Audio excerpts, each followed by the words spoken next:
Alam mo, ang pinakamaganda sana nilang tingnan para hindi naman naipit ang mga kawani ng Senado, natatandaan niyo yung maze? Ito nung panahon ni yung pagtutunggali ni Senator Neftali Gonzales at Senator Ernie Maceda, may kumuha ng maze, yung linalagay. Kung wala kang maze, walang session. Pero dito, wala siguro nakaisip noon, pero nakakaawa yung mga empleyado ng Senado na willing namang magtrabaho dahil ang sabi nga nitong Gatchalian-led group, kailangan magtrabaho dahil magkano daw milyon-milyon ang nauubos kung hindi sila nagtatrabaho.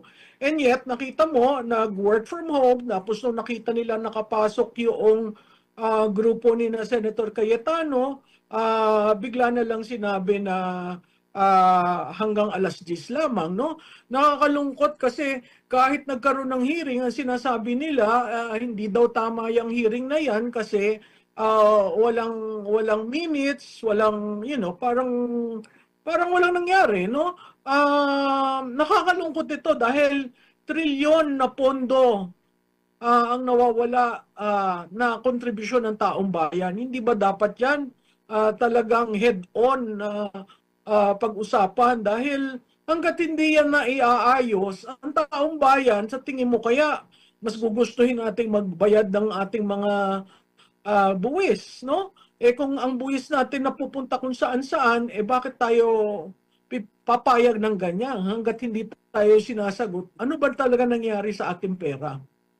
Tsaka yung kanilang ipinasa agad na rules sa impeachment, yung pag-amyenda, patunay ba yun na, Prof, na kinikilala pa rin nila na Senate President itong si Cayetano? Kasi sabi doon na parang pwedeng humalili in case na wala. Well, kasi sa tingin ko, mahihirapan yung grupo ni na Senator Gatchalian maghanap ng presiding officer.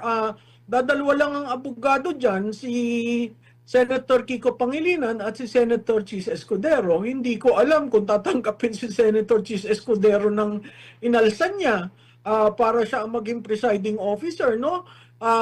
Alam rin naman natin ang kakulangan sa eksperyensya ni Senator Kiko Pangilinan. So, hindi ko alam kung ano itong ginawa nila na inopen nila. Kasi pag inopen mo yan at hindi ka sumunod sa saligang batas, ibig sabihin, meron silang papaboran. O merong inunumbra ang Malacanang para maging presiding officer. Yun ang nakakatakot. Opo. Tsaka isa din sa mga napuna, grabe yung mga netizen, no? Kasi sila yung nakakita. Matatandaan nyo po, nagpaliwanag po itong si Mig Zubiri. Bago lang matapos ang Mayo, sa isang parang message yata doon sa Bukidnon, na talagang nagalit siya doon sa pagtatraidor daw sa kanya, no? Pero napansin nila na yung isa sa mga nagtraidor sa kanya, kasi 'di ba ang pumalit sa kanya itong Mm. si Senador Chis Escudero, nakita nila unang kabilang sa mga nagyakapan pa na gano'n, na yung mga gano'n pong mga klase ng mga pahayag na para bang walang prinsipyo, na akala ko ba merong ano tapos ganito bigla na lang, ah, ano pong paliwanag do'n, Prof? Alam mo, Admar, kasi yung pagiging traidor, sa tingin ko simula pa ng kasaysayan ng Senado, may mga ganyang elemento. Kasi nga, kung hindi na masaya ang iyong mga kasamahan, di ba nga ang Senate President serves at the pleasure of their colleagues, no? Kung ang colleagues niya mahigit sa majority, ayaw na sa kanya at tumayo ng call for the declaration of chairs to be vacant, wala tayong magagawa doon. Talagang ganun ang hugis at hubog ng senador, ng legislative body.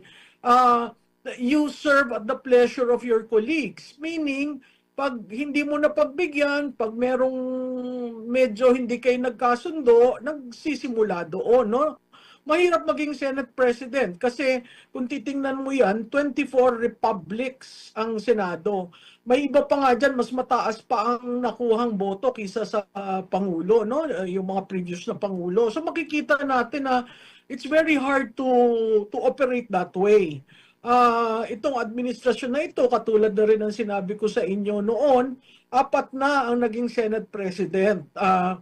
Diyan sa 4 na yan, parating merong magtatakwil, parating merong magtatraidor, dahil hindi nila nagugustuhan o hindi sila napagbigyan ng pabor. Ganun talaga yun eh.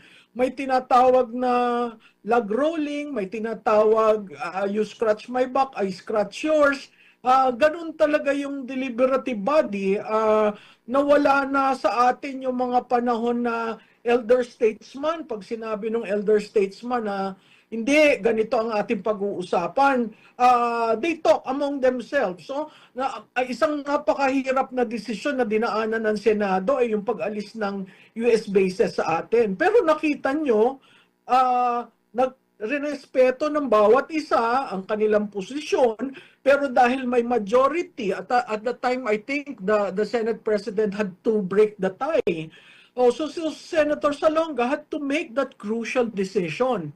At nakita natin doon, kahit na nag-rally si President Cory Aquino na pabor sa extension ng base militar, tinanggap niya yung desisyon ng Senado. Ganun talaga sa demokrasya, hindi mo talaga makukuha ang kabuuan dahil parating merong magsasalita na ayaw.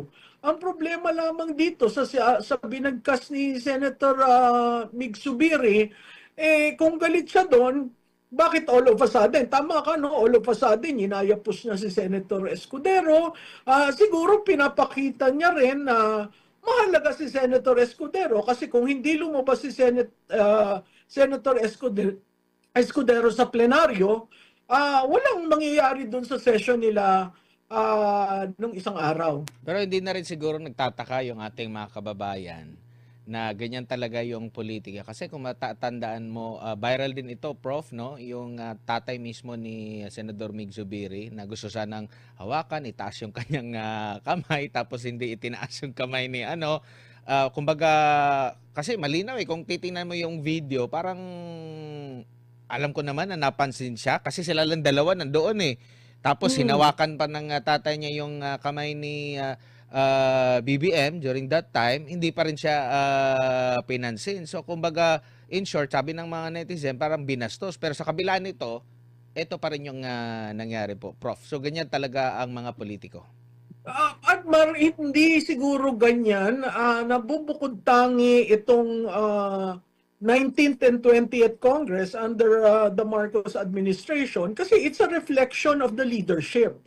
Kung ang leader, ang pinuno ay ganyan, siyempre ang mga iba, kung nagagawa yan ni Pangulo, bakit hindi natin gawin? Nakita naman natin kung paano ang nangyari doon sa flood control between the appropriations chairman at saka the speaker. Nakita rin naman natin yan sa Finance Committee ng Senado at ng Senate President. Kaya nga naalis si Senator Zubiri, no? Hindi lang pinag-usapan kung gaanong kalaki yung insertion, pero kasama siya doon. Kaya nga pag tinitingnan natin yung problema ni Speaker Martin Romualdez, hindi pa pwedeng si Speaker Martin Romualdez lang ang sisisihin dahil may counterpart sa Senado. Ganon din yung pagkaalis kay Senator Escudero. Apart from that is yung posisyon na tinindigan niya dito sa impeachment. Maganda na sana yung posisyon na tinindigan niya pero alam mo, ang realidad rin sa politika ay yung political survival.